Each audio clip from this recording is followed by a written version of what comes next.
this is Christmas, and what have you done? And now the year over, and you just begun.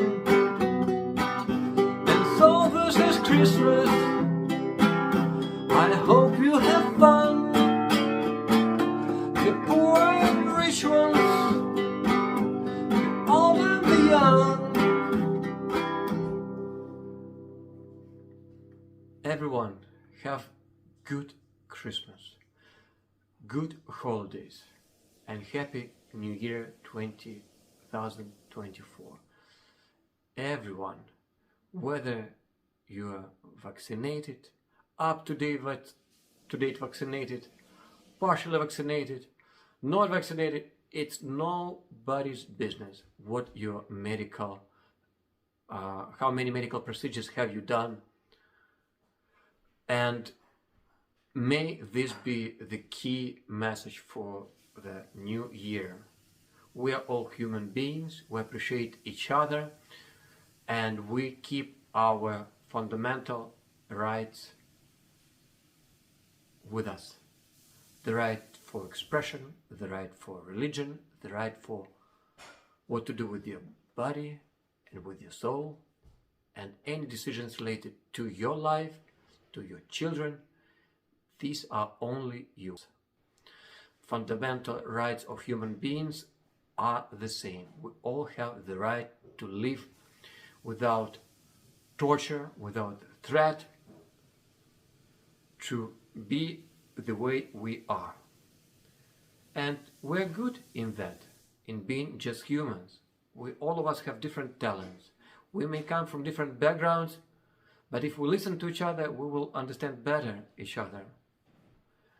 And may this new year bring lots of light, good news for all of us. And I have evidence that this year, coming year 2024, will bring to all of us good news. And just a few examples on why I believe this is the case. First, it took long to demand a debate on excess mortalities in United Kingdom, but it will happen. Someone tried to delay it as much as possible. Someone tried to not allow any debate on excess deaths. Now everyone knows they're not related to COVID. They're related to something else, which is exactly the reason why someone doesn't want us or parliamentarians to debate it. So it becomes quite clear whose interests are defending those who are not allowing the debate about this subject. And this debate will happen early in January. I invite everyone to watch it live or record it, and in my Substack I will be also updating all of you on the key messages from that presentation, which will be done by Andrew Bridgen and other members of the Parliament in UK. It will be very difficult to justify any measures which have been recommended by WHO organization. In fact, the only countries who do not have excess mortality right now are those few countries who did not follow WHO recommendations on lockdowns and on boosters. These are Sweden and Eastern European countries. And whatever anyone wants to say, the data is there. And it will be very difficult to keep this silence for much longer. So this house of cards will fall very soon. And it will become very clear who is defending whom here. So this is my good news for you for New Year. May it bring lots of good news for all of us. In Canada also, please follow Leslie Lewis, because she will be presenting another petition in Canadian Parliament on WHO, World Health Organization, and the benefit versus harm done by following blindly WHO recommendations.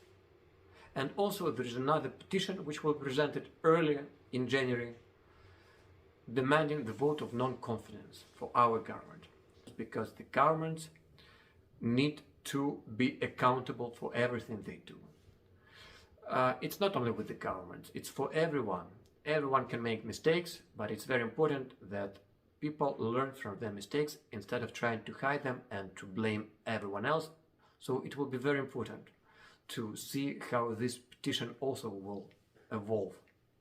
And most importantly, this petition shows that the level of activity of Canadians has reached the highest in Canadian history. Canadians are ready to do something, not just to sit on their couches, watch TV, but actually do something. Maybe sign a petition and maybe something else which they can do. And a new initiative is being brought to Canada which is called Fundamental Principles Pledge. I invite everyone to go to fppledge.ca and sign there that you will do what you can in order to protect our fundamental rights. And you will hold all elected officials accountable every time they do anything which goes against fundamental rights of every human being and every Canadian, those which are defined very clearly in the Bill of Rights and also Constitution, such as, again, the right for expression, for the religion, for assembly, for travel, where you want to live, where you want to work. These are fundamental rights which can never be violated, regardless of what someone will try to tell you. So Canada will become a very different country.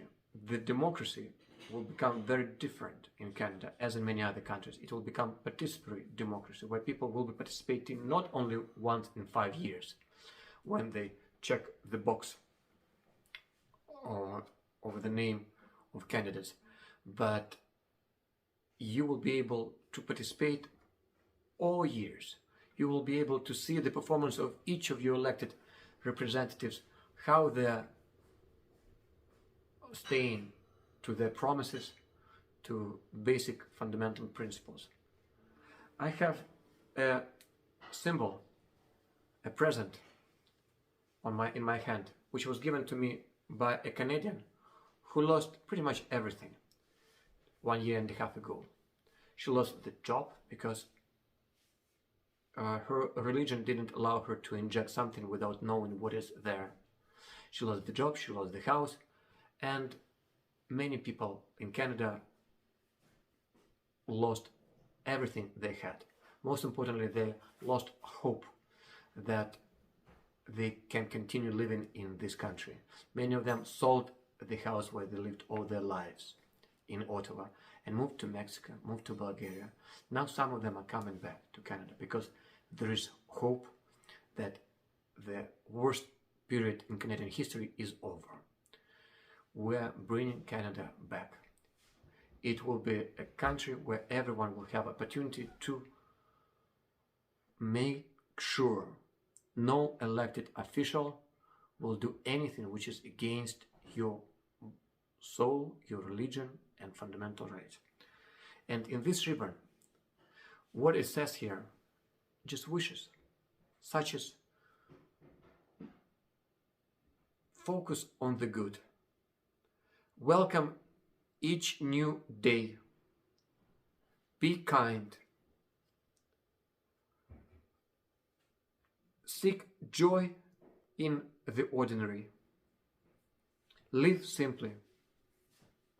Beautiful words, and many others. I carry it very close to my heart.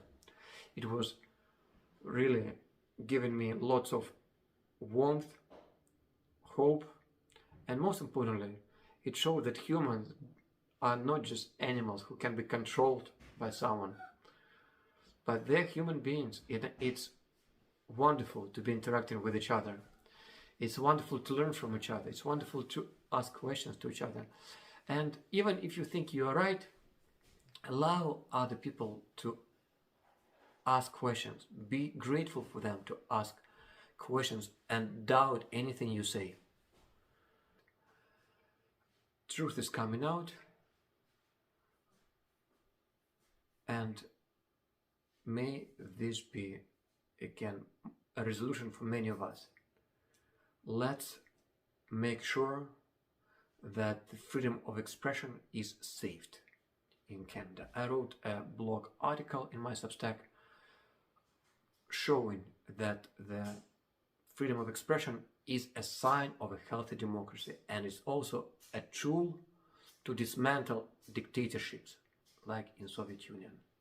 If we don't have a freedom of expression, it means we no longer have democracy, and we are converting Canada into a dictatorship. And we need not to allow this to happen. So this is a resolution for all of us who do our best to keep freedom of expression, to keep positive, to follow each other, find the news which brings joy to you. Don't get too much into news which upsets you. Keep your vibrations or frequencies high, as some people say. Play music. Read nice books. I'm going to suggest a few good books to read, some music and some movies to watch, which I personally like a lot. I'll put them in my blog. A little more about what I'd like to achieve with my blogs. I try to provide ideas on how to make our life better, on how to seek for the truth, but also what all of us can do in order to help the truth be defended, or to share the truth, and good actions in general. So I'll see you next year. Happy New Year 2024.